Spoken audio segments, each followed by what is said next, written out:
Key Moments. Welcome to Key Moments. This is gameplay breakdown of Paragon. I'm playing some Morigesh in the mid lane. And right off the bat, I want to point this out. Chimera's over there on the right. I wasn't paying attention to my mini-map. And Shimby, a little bit less than half health. I could have potentially cut her off and been in position to get a kill here at 3 minutes in if I had just been paying attention to the mini-map. A little bit later, 5 minutes, I saw Severog in the jungle. He's getting pursued by Greystone, and I went in for the cutoff. I didn't follow behind him. I went for the area that I thought he would go, was able to get the cutoff and the kill, and that's what this gameplay is going to focus on today, is being in pursuit angles, it's a football term, to get or finish off kills and just be in position for where you think the enemy team is going to go. Shimby was overcommitted. Our Chimera came in with an ambush, and I finished it up with Mark. A little bit later, Chimera helping him out in the jungle. Facing off against Shimby again. I hit her with Mark. He cleans her up with a basic. Now he's in a little bit of trouble, and I'm staying on the outskirts of this battle. Twin Blast trying to help out, so then I try to pursue a little bit more, and we're able to get Severog out there. Then Yin comes in. Now, I'm going to call this a mistake on my part. I get the Mark, and I could have just ulted right after that, and instead I hit Swarm to try to get closer. But if Chimera died, because I didn't use my ultimate curse, I could have potentially been at fault there. So I just wanted to call that out. A little bit later, 9 minutes, grab black buff. Shimby was over on the right side river, and I'm going for a cutoff here. Figured out where she was going, hit her with Mark. I had black buff, and Chimera's there for the assist as well to kind of set that all up. A little bit later, a little bit after 11 minutes, you see I have the shadow buff trying to wait and see what happens here.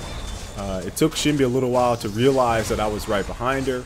We have a little bit of a tangle, a little bit of a dance going on before Severall comes in, and I started to run. He hits me with Subjugate, but he overcommitted.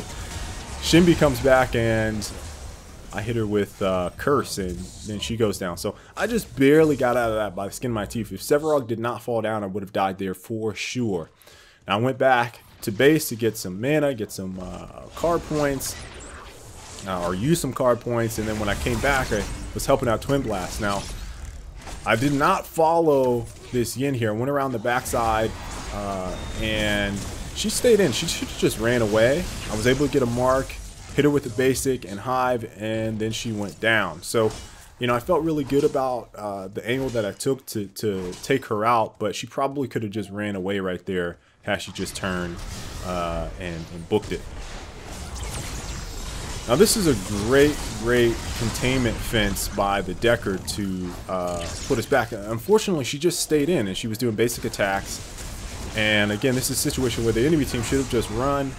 I was able to get a Mark off on Yin. They finished up Decker, and that turned into a two-way swing for us. Here again, Decker probably should have run based on the health that she had. And at this point, once I have her marked and Hive ticked down a little bit, I just went for the Curse ultimate and got the kill. So whenever she went down, you know, it was basically free pickings for us against that Yin. So now here, I saw where the Severog was set up, and I figured as soon as I went through that shadow wall, he was going to follow. So I set up Swarm, and as soon as he ran through, I passed through him and just started running away. What that did was that pulled them away from mid tower, and it's going to allow us to basically pursue up and take this tower. And had they sat back, maybe gathered themselves, and instead of taking some damage, potentially could have saved this.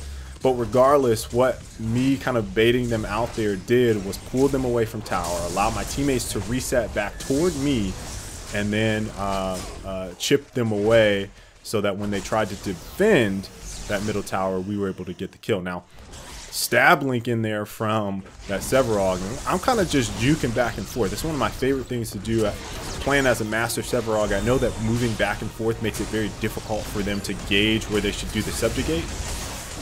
And there, I just barely survived. Severog still trying to pursue.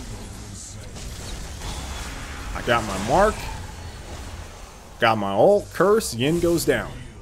Felt really good to get that. And at this point, we're just continuing the pursuit. And as a result of that two-way kill, we went for Prime after backing them off. And now they're in a bad situation. They're forced to fight us when we have Prime. Take out the Kwong. Then Decker goes down. And here's another pursuit angle. I went for the cutoff here. And I'm right there for the mark. Alt. Curse down. Yin down. And at this point, I'm 12 kills in. No deaths.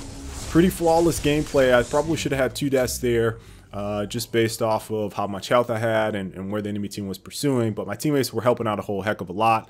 You see, FaZe had 16 assists. Chimera had 8 kills, 15 assists, and then I was 12-0-7. So great team effort there. Hope you guys enjoyed the Morigesh gameplay. If you did, please make sure to leave a like and subscribe so you guys don't miss any more gameplay. Until the next time, folks, I will catch you all later. Stay frosty.